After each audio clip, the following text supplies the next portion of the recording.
Hi, Sue. Hi, John. How are you? Thank you very much. It's wonderful to be with you today. Yes, it's been a wonderful day and a half and another day to go. However, given a chance, I would like to have a very brief interview with you. So, would you please share with my stakeholders and clients on social media about your journey from McDonald's to Franklin Covey and your journey started from being with and hired by Stephen R. Covey up to date?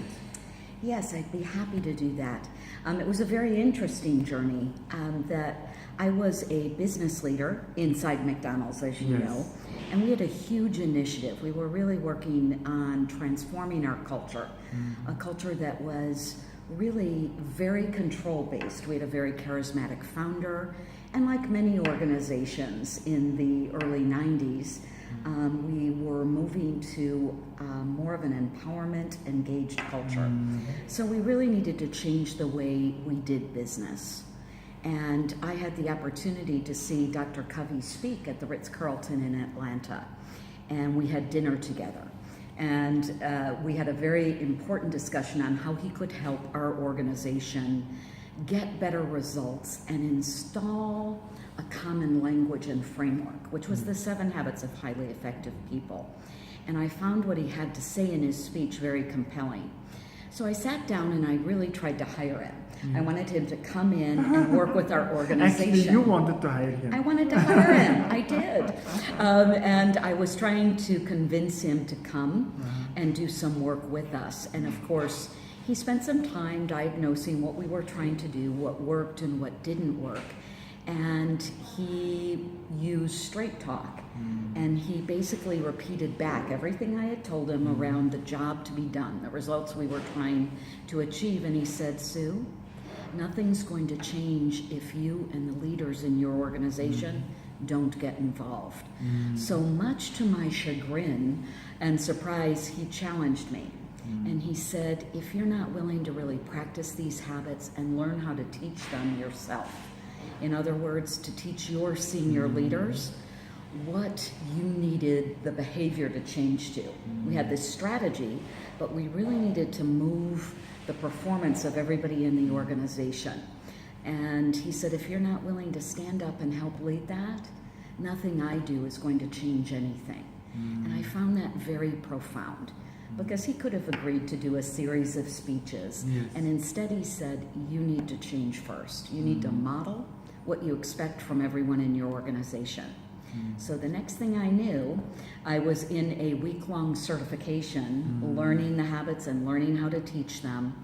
And we ended up teaching, we trained over 200 people inside our organization to teach and facilitate the 7 habits. And it was just the beginning of our relationship. And a year or two later, Dr. Covey continued to talk to me, and I agreed to join the organization because we really are an organization today. We're a global performance improvement organization. And what we really do is to help business leaders, just like I was, and individuals inside organizations to get new results that require a change in human behavior.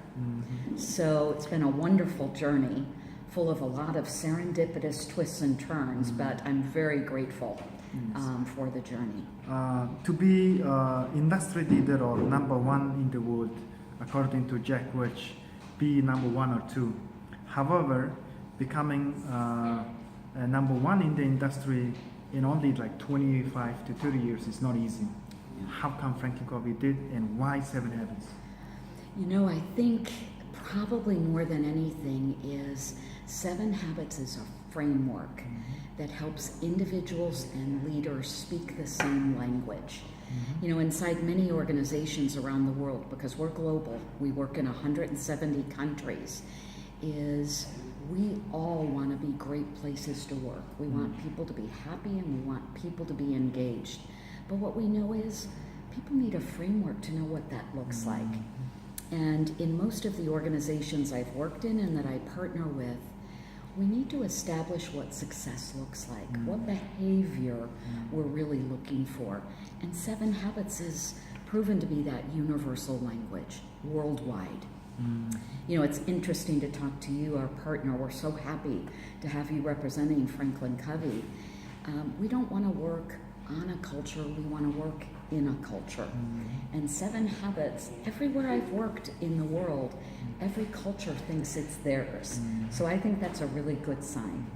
Would you pass the final greetings to Mongolians? What 7 habits can bring to government of Mongolia, Mongolian maybe politics, and of course corporates, as well as schools? So as a nationwide, if Mongolia wants to adopt 7 habits, what changes could it bring to us?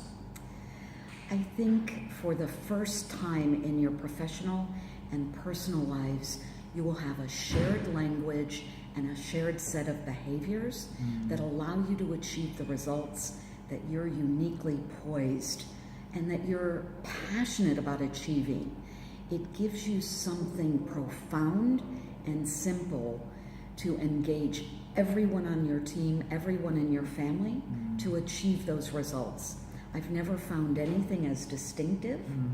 When people go through, they will recognize it immediately, but it really gives people a very practical set of tools and application that allow them to succeed. It's a shared experience. Yes. Thank you, Sue. Thank you. Yes, see you in Mongolia very soon. I look forward to Yes. it. Thank you so Bye-bye. much. Thank you. Bye. Bye.